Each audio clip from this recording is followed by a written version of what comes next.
Queridos hermanos, Dios les bendiga, la paz del Señor Jesús sea con cada uno. Quisiera explicar algo sobre un tema que comenté en la iglesia Misión de Fe en un día de miércoles y algunos hermanos necesitan la aclaración porque así me preguntaron. Yo hablé sobre el tema del yoga y el yoga proviene del suscrito yoga, que a su vez procede del verbo yushi, significa colocar el yugo, o sea, unir a dos cosas, conectar. Muy bien, teniendo en claro esta palabra que implica unir o dar una conexión, nosotros hacemos la pregunta, ¿unir o conectar con qué? Realmente el yoga se originó en la India y es una práctica mística espiritual practicada por el hinduismo, y nosotros no somos hinduistas, nosotros somos cristianos, aproximadamente en 1800 a.C. La finalidad de yoga no es simplemente relajación o liberar de estrés o aprender a respirar o sentirse bien físicamente, sino que es una vía de perfección de 8 pasos. Los primeros 5 pasos es disciplina moral, purificación corporal y espiritual, posturas del cuerpo, control de respiración y una conexión sensorial. De esto ellos hablan. Estos 5 pasos son los primeros, más bien, son los que los hindúes dicen que son una preparación para alcanzar grados más altos, para luego llevar a la persona o convertir a la persona en un ser iluminado. Eso es lo que habla ellos con respecto a estos 5 pasos. Acá es donde viene lo que es probablemente muchas personas no saben, según el hinduismo, donde se originó esta práctica. Para seguir avanzando hay que lograr despertar el dios hindú Shiva. Shiva es uno de los 3 dioses hindúes, de los grandes dioses hindúes, porque ellos tienen muchos dioses en India, pero estos 3 son muy conocidos. Shiva, conocido como el destructor, es también como el dios de la naturaleza, el dios que destruye para que algo vuelva a nacer, el dios de la embriaguez, del desenfreno sexual. El hinduismo afirma que cuando este dios está en forma de serpiente, se le conoce como Kundalini, o para que ustedes sepan y vean esto, ¿no? También se habla de Vishnu, el preservador, de Brahma, el creador. Pero ¿qué es lo que hace el dios Shiva según el hinduismo cuando está en forma de serpiente, cuando se practica el yoga? Se dice que desde la parte de abajo de nuestro cuerpo, del cuerpo humano, altura de los genitales, de las partes íntimas de la persona, esa serpiente sube despertando los 7 chakras hasta llegar a la cabeza de la persona. ¿Y cuáles son estas 7?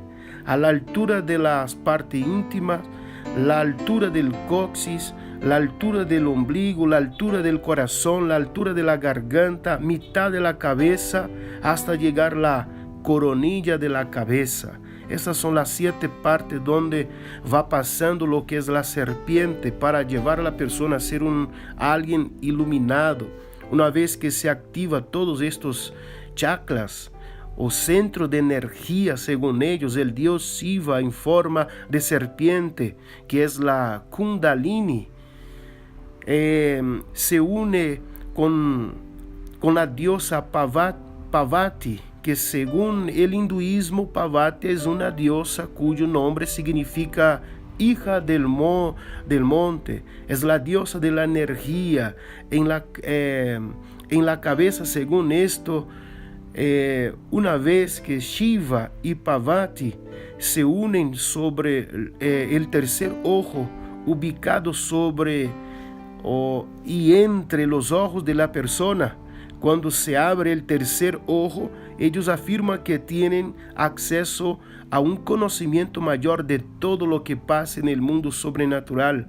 Por ejemplo, habla con muertos, y al abrirse el tercer ojo se conecta con Dios, que es la meta final del yoga, alcanzar el nivel de iluminación.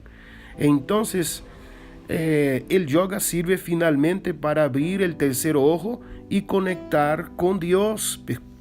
Pero el Dios que ellos están hablando no es Yahvé, no es Jehová, no es el Dios que nosotros adoramos, no es Jesucristo, es Shiva, es Brahma, son sus dioses que ellos adoran. Esos son los dioses que ellos quieren conectarse. Es conocido que dentro del satanismo se practica el yoga por satanistas, y medios dicen que lo usan para tener más poder. Ese tercer ojo es conocido como el ojo que todo lo ve.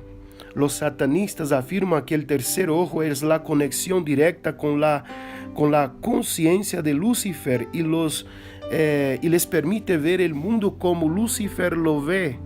¿No te parece curioso, mi amado amigo, que al final este dios Shiva se representa por una serpiente que va pasando por los puntos de energía que afirman ellos que el cuerpo humano tiene, y que no recuerda esto, que Satanás se le conoce como la serpiente antigua de la Biblia? Apocalipsis capítulo 12, versículo 9 dice: y fue lanzado fuera el gran dragón, la serpiente antigua, que se llama Diablo o Satanás, el cual engaña al mundo entero. Eso es lo que dice la palabra de Dios. Así que finalmente el que está detrás de todo esto es el mismo Satanás, el que anda como león rugiendo, buscando a quien devorar. En primera de Pedro capítulo 5 versículo 8 dice: sed sobrios. Mira lo que está diciendo, sobrios.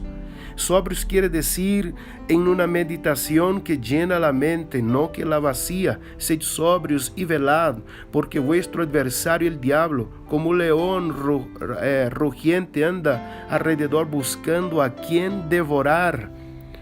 Un cristiano no necesita el yoga para relajarse o sentirse mejor o sanarse o desconectarse de todos tus problemas. Lo que necesita es poner todas sus cargas sobre nuestro Señor Jesucristo. Mateo capítulo 11 versículo 28 está escrito: venid a mí todos los que estáis trabajados y cargados, y yo os haré descansar.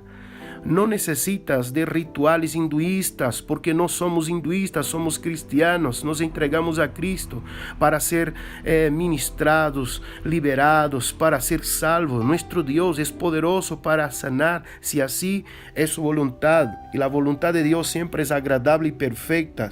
Lucas capítulo 5 versículo 15 dice: pero su fama se extendía más y más, y se reunía mucha gente para oírle y para que le sanase de sus enfermedades. Cristo tiene poder para sanar. No necesitamos yoga para esto. Lucas capítulo 9 versículo 1: habiendo reunido a sus 12 discípulos, les dio poder y autoridad sobre todos los demonios y para sanar toda enfermedad. Juan capítulo 6 versículo 2: y le seguían gran multitud, porque veían las señales que hacían y los enfermos que sanaba. Amados, necesitamos apenas a Cristo en el nombre de Jesús. Aquí Isaías capítulo 55 versículo 9 dice: como son más altos los cielos que la tierra, así son mis caminos más altos que vuestros caminos, y mis pensamientos más altos que vuestros pensamientos. Meditemos en los pensamientos de Dios, y cuando meditamos en Él no necesitamos otra cosa sino de llenarnos de la palabra de Dios. Pero esta clase de religión que presenta el yoga para que el hombre sea más iluminado, sea relajado, él lo hace a través de la meditación.